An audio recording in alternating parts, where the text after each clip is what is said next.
7 o'clock in the morning. Yan. Wednesday morning, nandito tayo sa may MOA.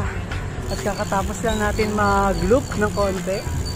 Naka lang naman tayo, 40.97 ay 0.98 kilometers.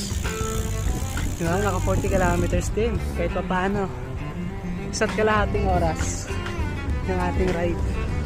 Ngayon, pauwi na tayo. Siguro mga 30 minutes mula dito sa MOA papuntang Mandaluyong. Samahan niyo ako umuwi.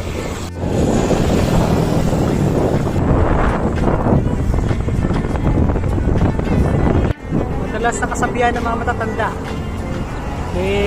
Papunta pa lang sila. Pauwi na ako. Time check. 7.